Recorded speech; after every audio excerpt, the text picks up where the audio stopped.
c'est moi qui vous ai choisi. En Jean 15,16, on a une affirmation étonnante.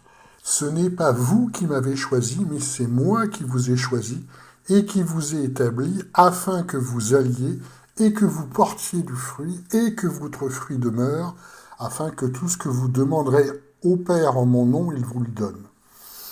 Et on voit dans ce passage que ce n'est pas un choix véritablement. Il y a une élection, et cette élection est faite par Jésus, mais en fait, l'élection vient du Père. C'est pour ça qu'en Luc 6, 12, 13, nous avons « Or, il arrivera dans ces jours-là qu'il s'en alla sur la montagne pour prier, il passa toute la nuit à prier Dieu, et quand le jour fut venu, il appela à lui ses disciples, et il en choisit 12. » C'est-à-dire que Jésus choisi selon la volonté du Père, selon l'élection du Père. C'est pour ça que Jean 15, 16 se termine, afin que tout ce que vous demanderez au Père en mon nom, il vous le donne, parce que tout ramène au Père, à l'image du Père. En fait, notre élection est bien résumée en Éphésiens 4, versets 1 à 5, selon qu'il nous a élus en lui avant la fondation du monde. Il y a une élection qui est bien avant le fait que nous soyons nés d'une femme sur la terre.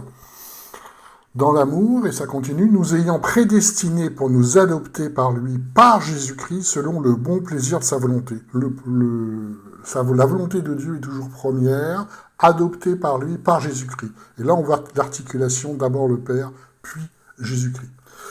Et quand on comprend cette élection, qui se retrouve à plusieurs reprises dans le Nouveau Testament, ça n'a plus rien à voir avec ce qu'ont fait les hommes. Quand Constantin, empereur romain, a dit devenir chrétien, en fait, il a dit « je suis représentant de Dieu sur terre », en tant qu'empereur, et donc tous ceux qui seront sur mon royaume, c'est-à-dire tout l'Empire romain, ils seront comme moi, ils seront chrétiens, obligatoires. Il n'y a plus la moindre élection. Et effectivement, il y a eu un mélange avec toutes les foi païennes qu'on retrouve encore dans la foi catholique, mais qu'on retrouve aussi dans certains mouvements charismatiques également, puisqu'il n'y a plus d'élection là-bas. C'est plus Dieu qui choisit, ce sont les hommes. En France, par exemple, ça a été pareil. Pendant toute une époque, la foi catholique était obligatoire. Tout homme qui vivait en France devait faire selon la foi catholique. Et d'ailleurs, le recensement était fait sur le nombre de baptêmes, exclusivement, par exemple. Donc, très rapidement, les hommes ont supprimé cette élection divine en disant « toi, tu seras comme je te dis ». Et ça a été un instrument, en fait, de pouvoir, ce qui a détruit la volonté de Dieu.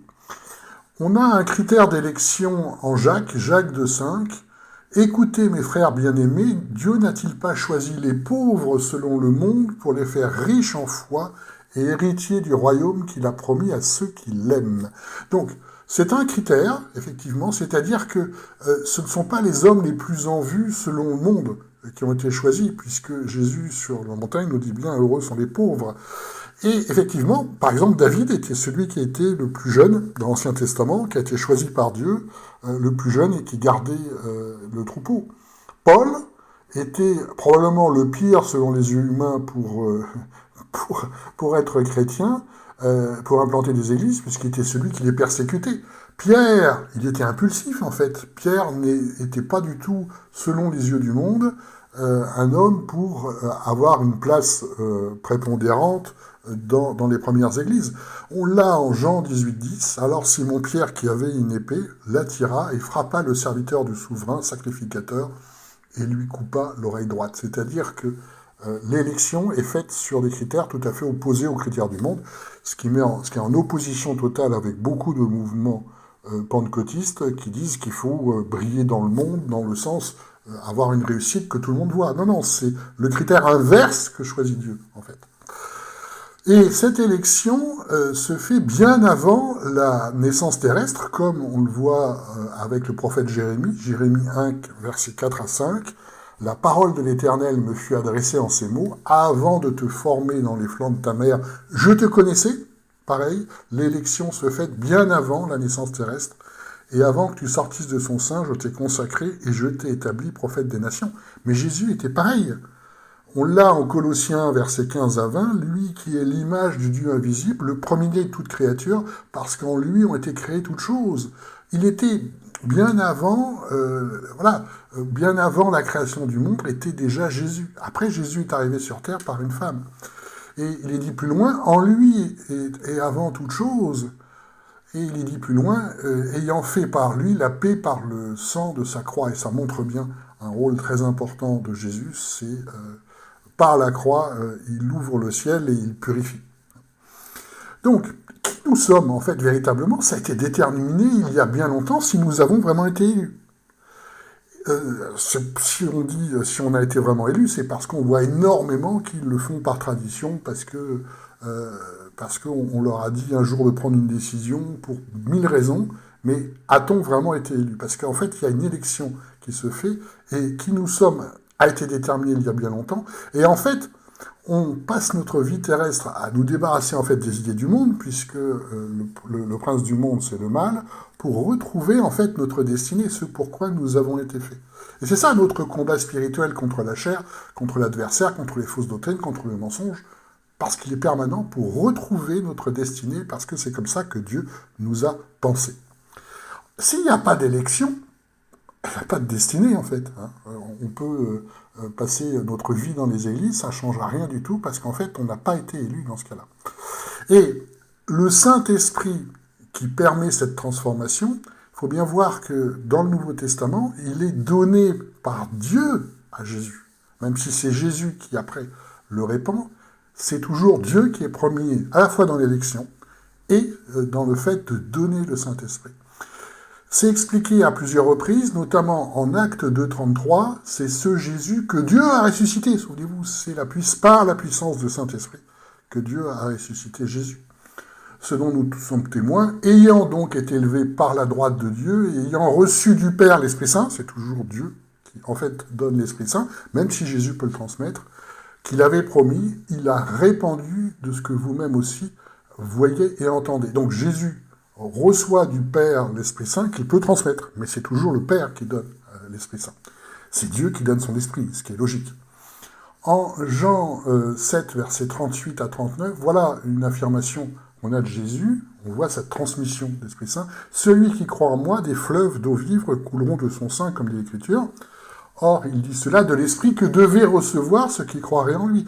Et l'Esprit que devait recevoir ceux qui croiraient en lui, je rappelle que quand Jésus parle de l'Esprit, il dit « Je prierai le Père pour qu'il vous envoie l'Esprit. » Car l'Esprit n'était pas encore, parce que Jésus n'avait pas été encore glorifié. Voilà toute une partie tellement importante du ministère de Jésus. L'Esprit n'est distribué que quand il ouvre le ciel en s'offrant au sacrifice pour la croix, pour purifier, pour racheter les péchés.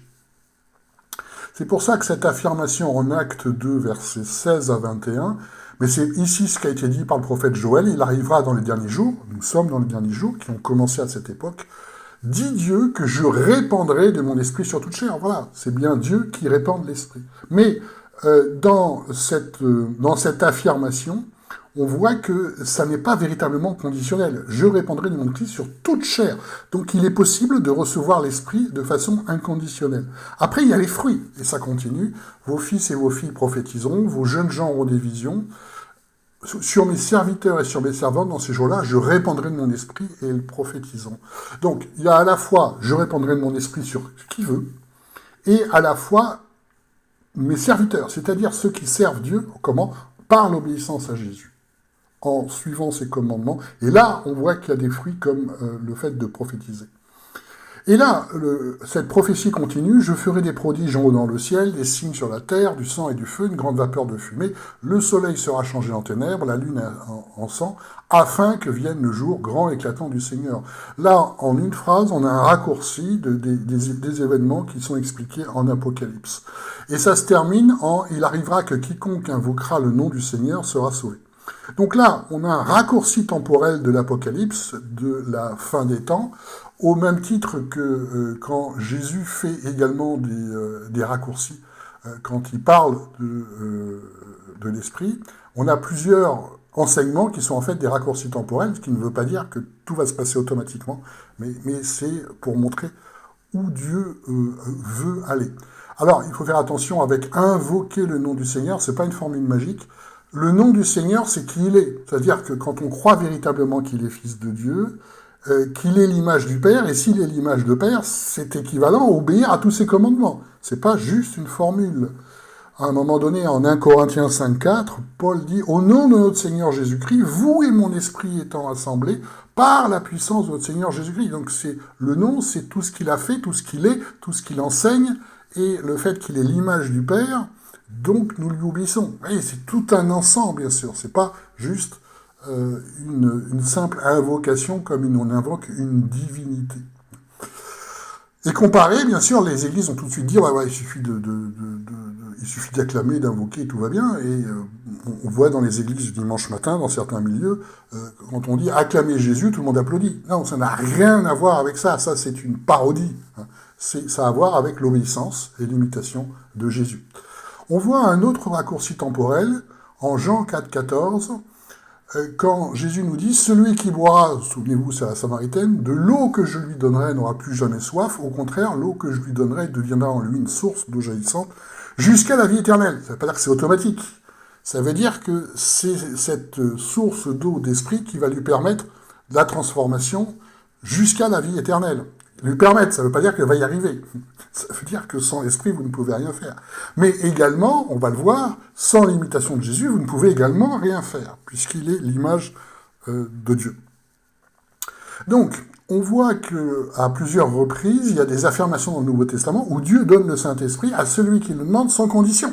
Sans condition, même par rapport à Jésus. Et c'est aussi un enseignement de Jésus. Demandez et il vous sera donné. Vous qui ne donnez pas des mauvaises choses à vos enfants, donc mon Père qui est dans les cieux vous donnera effectivement l'Esprit si vous le demandez. Donc, on a cette possibilité-là par, en fait, le ministère de Jésus, parce qu'il a ouvert le ciel. Puisqu'on est dans la fin des temps, on a une possibilité de demander, en fait, directement l'Esprit. Ça, c'est extraordinaire. Et on l'a également en Apocalypse 22, 17. Et l'Esprit et l'épouse disent « Viens ». Et que celui qui entend dise « Viens », et que celui qui a soif vienne, et que celui qui veut prenne de l'eau de la vie gratuitement. Il n'y a pas de condition. Celui qui veut prenne de l'eau de la vie gratuitement. Donc, véritablement, c'est parce que Jésus a ouvert le ciel, parce qu'on est dans la fin des temps, parce qu'il nous montre cette image de Dieu, que nous avons cette possibilité d'accéder directement à l'Esprit. Mais ça ne veut pas dire qu'après, il ne faut pas être image de Jésus qui est image de Dieu. Tout ça est complémentaire, en fait. Donc, on voit que dans tout le ministère de Jésus, il a en fait reconnu l'action du Saint-Esprit, qui est première, l'élection dans les personnes. C'est ce que Jésus fait. Par exemple, en Matthieu 16, versets 16 à 17, Simon-Pierre répondant lui dit « Tu es le Christ, le Fils du Dieu vivant ». Et Jésus répondant lui dit « Heureux es-tu, Simon, fils de Jonas, parce que ce n'est pas la chair et le sang qui t'ont révélé cela, mais c'est mon Père qui est dans les cieux. » Donc, Jésus passe son temps à reconnaître l'élection de l'Esprit dans les personnes. C'est pour ça qu'il répète souvent la phrase, d'où la phrase « C'est ta foi qui t'a guéri ». C'est-à-dire, c'est l'action du Saint-Esprit, l'Esprit de vérité, qui a permis tout cela. Et en fait, très rapidement, les hommes ont fait l'inverse, c'est-à-dire exactement ce que vous voyez encore le dimanche matin, c'est ce que tu dis qui compte, c'est ce que tu dis en chantant. Tu dis « Jésus, je t'aime, Jésus, je vais t'obéir, Jésus, t'es le plus grand ». Et quand est-ce qu'on commence à être à l'imitation de Jésus? On ne le fait pas. Donc c'est vraiment l'inverse de ce que nous a enseigné Jésus. Et ça se fait tous les dimanches matins. Parce que quand Jésus nous dit « c'est ta foi qui t'a guéri », c'est pas une décision, c'est vraiment une action d'esprit. On a la preuve de ça en Romains 12, 3. L'enseignement dit « gardez des sentiments modestes, chacun selon la mesure de foi que Dieu lui a donnée ». Si Dieu t'a donné une mesure de foi, c'est bien Dieu qui te donne également la foi, ça fait partie de l'élection. En fait, le don de foi, c'est aussi un fruit de l'esprit. C'est toujours l'action de l'esprit, donc Dieu qui est premier. Et les hommes ont bien sûr tout de suite changé ça en faisant une décision. Prends la décision de reconnaître Jésus comme Seigneur et Sauveur. Et là, ça tue effectivement l'action de l'esprit. C'est une décision humaine, comme prends la décision de suivre tel ou tel parti. Et là, tu dois faire une petite phrase aussi. Pareil, mais ce n'est pas rien à voir avec ce que fait Dieu, avec l'élection de l'esprit. Et on voit un rapport entre la reconnaissance de Jésus et le Saint-Esprit en Actes 19, 2, 6. Avez-vous reçu l'Esprit Saint quand vous êtes devenus croyants? Ils lui répondirent, mais nous n'avons même pas entendu dire qu'il y avait un Esprit Saint. Il leur dit, de quel baptême avez-vous donc été baptisés? Ils répondirent, du baptême de Jean. Alors Paul dit, Jean a baptisé d'un baptême de repentance en disant au peuple de croire en celui qui venait après lui, c'est-à-dire en Jésus, et qu'ayant entendu, ils furent baptisés au nom du Seigneur Jésus, et après que Paul leur eut imposé les mains, l'Esprit Saint vint sur eux, ils parlaient en langue et ils prophétisaient. Et en Marc, on l'a, où le fameux baptême de Jean, il le dit, moi je vous ai baptisé d'eau, mais lui vous baptisera d'Esprit Saint. Donc, on voit que Jésus ouvre le ciel et permet l'arrivée de l'Esprit. Mais c'est aussi lui, c'est la deuxième partie de son mystère qui est l'image de Dieu, et on doit effectivement grandir en lui. C'est-à-dire qu'on a deux modèles. Premier modèle, Jésus ouvre le ciel et donne le Saint-Esprit. On voit en acte, effectivement, d'abord on reconnaît l'ensemble du ministère de Jésus, qu'il est son enseignement, puis l'Esprit vient. Dans cet ordre-là, Jésus, puis Saint-Esprit. Mais on est dans la fin des temps, c'est-à-dire que le plus souvent, l'autre modèle est l'autre modèle indiqué. D'abord le Saint-Esprit, qui nous conduit vers Jésus pour être à l'image de Dieu. C'est le modèle de la fin des temps. Parce que sans cette connaissance-là, nous ne pouvons pas grandir dans le Saint-Esprit. C'est pour ça qu'on entend Jésus dire il y a beaucoup d'appelés, mais peu d'élus, parce qu'il faut les deux. Il faut à la fois recevoir le Saint-Esprit et il faut à la fois être à l'image de Jésus. Et de nos jours, certains reçoivent le Saint-Esprit, mais ne savent même pas ce que c'est que être à l'image de Jésus, ce qui est la doctrine la plus courante dans les églises. D'autres s'intéressent à Jésus, mais n'ont pas la même notion du Saint-Esprit, parce qu'ils n'ont pas été vraiment élus. Et les deux donnent la même chose, il n'y a pas de fruit, il n'y a pas véritablement de don spirituel. En 2 Pierre 3, il nous expliquait l'articulation. Puisque sa divine puissance, alors 2 Pierre 3, 1 à 4, puisque sa divine puissance nous a fait don de ce qui contribue à la vie. Sa divine puissance, par l'Esprit. Par la connaissance de celui qui nous a appelés par sa propre gloire et vertu. Voilà, connaissance. Là, on apprend à être à l'image de Christ, on suit tous ses enseignements. Donc il y a Saint-Esprit, et on est à l'imitation du Christ, lequel vous ont donné les promesses, afin que par leurs moyens, vous deveniez participants de la nature divine. Et là, on grandit en Christ en suivant ses enseignements, on grandit dans l'Esprit, et effectivement, on est à l'image de Dieu. Donc, on voit bien ce qu'est notre destin, être à l'image de Dieu. Et on finit par la promesse en Colossiens 3, 10 à 12, « Vous avez revêtu l'homme nouveau qui se renouvelle pour parvenir à la vraie connaissance. » Toujours pareil, la connaissance, l'esprit et l'application de l'enseignement de Jésus, conformément à l'image de celui qui l'a créé. Et il continue, « Mais Christ est tout en tous, ainsi donc, en tant qu'être choisi par Dieu. » Il y a bien une élection.